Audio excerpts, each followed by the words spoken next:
Hi, welcome to this special episode of The Inner Estate. I just wanted to take a few minutes and talk to you about how could you actually create real change in 2026. And I want to give a few ideas that you could add on to some of the standard recommendations you may get. One way you could create real change in 2026 is to reflect back on a hobby, passion, or sport that you used to do when you were younger that you loved, that for whatever reason you stopped doing. And if you have any flicker of interest, go ahead and start again. There is an adult equivalent of all of it. So let's say that, like some of us, you danced ballet when you were young and you ended up giving that up as you got older and you knew it wasn't going to be a career, so you stopped. There are adult ballet classes, and you could actually reclaim that. So think back. Now, are there some things that you may want to seriously consider? If you were an elite gymnast and you haven't done that for years, I don't know, see what you could do. See if you could get into that, but obviously keep safety in mind. But reclaim a part of your past that used to be joy, bring you joy, and was part of your identity that you just loved. Reclaim it. And it's not just physical. If you used to paint a lot, start painting again. If you used to write poetry, write poetry again. If you did much more bicycling and you haven't even had a bike for the last 10 years, go get a bike. So reclaim something that brought you joy in the past and reincorporate that into 2026. The second verse in the same song. If there's something you've always wanted to do and you never did it, do it now. I'm going to share a personal one. I have always wanted to learn how to fence. And so I went ahead and I started looking, and lo and behold, here in Scottsdale and Phoenix area, there are beginner adult fencing classes. So I am looking at that with my work schedule. It's something I will be probably starting in March. Certainly I'll share with any of you that watch this regularly how it goes, but I had a fascination for it. Now, by the way, does it mean I'm going to love it?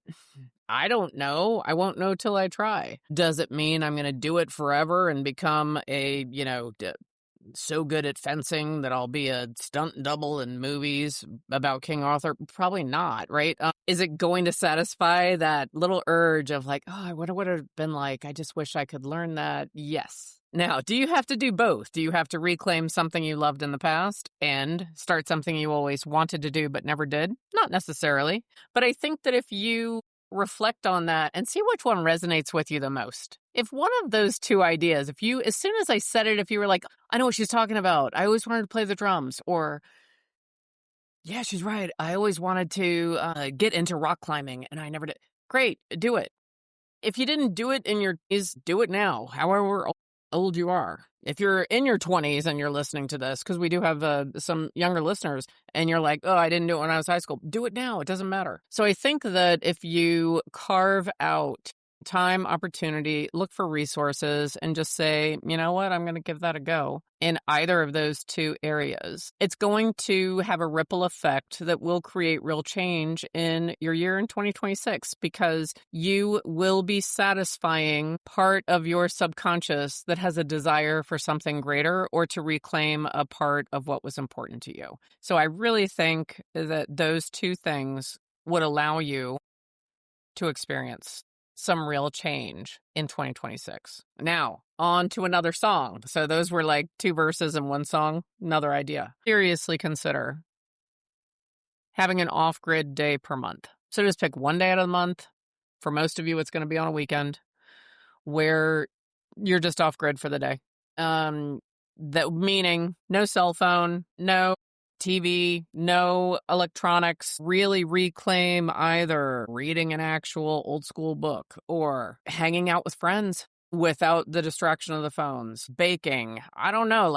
See what fills the space. So just challenge yourself that one day per month you are going to have one full day with no technology. And just see what happens. If you wanted to, I have one of my clients that does this, and it starts at 8 a.m. and it ends at 6. Okay, great. So it's not even a full, when I do them, I like to go from the time I wake up till the time I go to bed. There's no rules to this. but just give your mind some white space. We are just bombarded with messaging and technology, and people have access to us all the time. It's just it's a blizzard. You're living in a technology and a notification blizzard, and just decide that for one day per month, you will step out of the blizzard into a shelter and just see what happens. I have found that when I truly want to step out, if I'm concerned that I'm having a draw and I'm like, do I really want to be off grid for the day?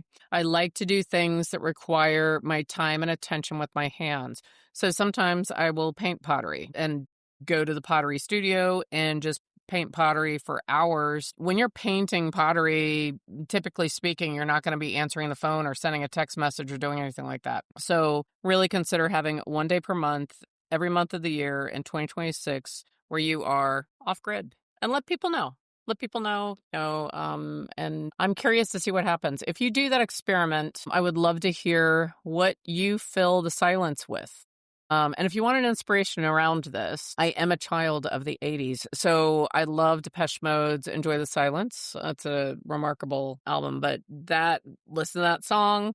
And if you actually look a little bit into the history of the song, it's very timely. It's very interesting that they were talking about the power of silence in that song, and it's far more applicable in today's world than it even was in the mid 80s. So that would be a song I would recommend to listen to. And let's all let some silence back in and have some off-grid days. So I feel like as idea number 3, to actually have some real change in 2026, enjoy the silence, have one off-grid day per month. The fourth way that you can actually have some meaningful change in 2026, change up what you're wearing. So whatever you're currently wearing, it doesn't matter where you're starting from. I don't care. T-shirts and cargo shorts, athleisure. Maybe you already are kind of what used to be called casual Friday, business casual, every day. Wherever you're currently dressing, turn it up a notch. I'm not saying to go crazy.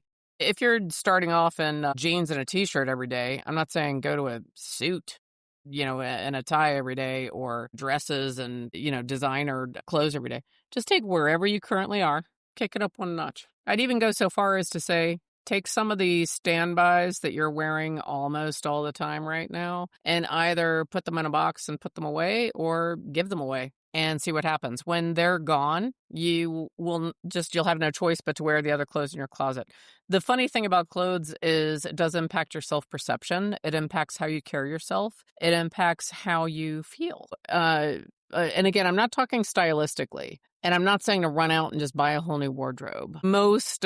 Most adults have clothes in their closets and their dressers they're not wearing. We have a tendency to wear the same things over and over. So take those things you wear over and over, put them in a box and put them in a place that's inconvenient to reach, and then challenge yourself to just step up one level from where you currently dress right now. I know that's a little bit of an experiment. I would love to hear your feedback on how that works and if you see any impact from making that change or not. I do believe that will lead to some significant change, and it's something that you can do every day. On a side note, when you do that, then when you do have a day where you stay casual all day or you slip into some of your loungewear, it feels so good. Like the contrast makes it even better. And one other note on that, it used to be like when I was growing up, some of the nice clothes were not as comfortable as some of the casual clothes. Well, frankly, now everything is comfortable, and not at any price point. So you can find comfort and softness and, good quality. So if you do want some new things, don't feel as if it has to be over the top, but just challenge yourself to, dress up a little bit. And the last thing that I'm going to recommend, if you want some real change in 2026, challenge yourself over the course of the next year that once a month, you're going to go someplace in your town that you either know and love, but you don't go to very often, or someplace you haven't been to yet. I understand if you live in a small area, that might be hard to do. If you live in a very small or rural area, you might need to go to a neighboring town. But challenge yourself that just once a month, you're going to pick a day, and you're either going to the Museum of Musical Instruments, or you're going to go to a botanical garden, or you're going to go to a Japanese tea garden. It could be It could be a place, it could be a beautiful hotel lobby. I've talked about this in another episode, but really, I call it being a tourist in your own town, and just say, hey, you know what? I'm going to be a tourist in my own town once a month. One thing you could do is actually look to see in your area, are there monthly events like First Fridays? Some towns have a First Fridays and different businesses are open and you can go walk down your main street or your downtown. Some museums will do special days for locals. So go to your visitor bureau or chamber site and sign up to get notified about upcoming events. And just decide that once a month you are going to go and be a tourist in your own town. And you're either going to go to a place that you already know and love, or you're going to go someplace new. And by the way, invite friends. Why not? Get out there. It could be an easy way to socialize as well. So I hope you find these 5 things appealing or intriguing. I hope that you'll try at least one of them. And I believe that if you do, it's possible that you're going to create some unexpected change in your life in 2026. Rapid fire. How to create some change in your life in 2026. Number 1, go back to a hobby you did when you were a child that you loved, that you haven't done in years. Go ahead and reclaim that, whether it is a creative outlet or an athletic outlet or a social theatric type of outlet. Figure out a way to make that happen, reincorporate it in your life. And number 2, something you've always wanted to do that you've never done, make it happen in 2026. I am taking on that challenge. I'm going to go take fencing lessons starting in March because I've always wanted to learn how to fence. So think of something you've always wanted to do and never had the opportunity or the chance to do it. Make it happen. Number 3, have 1 day per month where you go off grid. Just have 1 day per month that is technology free, social media free, even TV free. So unless you're going to do like a themed movie day and that's part of your being off grid because you'll be fully engaged in the movies, just cut out all technology and see what you fill the day with and see what happens. But you really challenge yourself. No technology for 1 day per month. The next idea is to actually upgrade what you're wearing and do it with your own existing wardrobe. So go in your wardrobe, you have clothes that you wear all the time. Take all the clothes that you wear all the time over and over, put them in a box, put them away. I'm not saying you have to get rid of them, but just put them away for now. Go and rearrange your closet and your dresser and start wearing the clothes you have in there that you haven't worn them forever. And guess what? If there's some you want to get rid of, get them to a good charity and clear out that space. You'll let in space for something new. Another way to create change in your life next year, the 5th way, is play tourist in your own town 1 day per month. So once a month, either go to a place that you know and love and invite friends or family and make it an outing and go someplace you know and love. Or once a month, go someplace in your town that you've never been to that you've always wanted to go to, or maybe you didn't even know it existed. I recommend signing up with your visitor bureau or chamber and get upcoming events in your area. Get out there and play tourist in your own town once a month. I'm curious if anyone incorporated all 5 of these changes, which that would be a lot. In the first 2, I'd probably pick one or the other, not both. I'd love for you to share in the comments or let me know which did you do if you tried any and what was the impact it had on your life in 2026. Thank you for listening to this special short episode of the Inner Estate. Get out there and let's make 2026 great.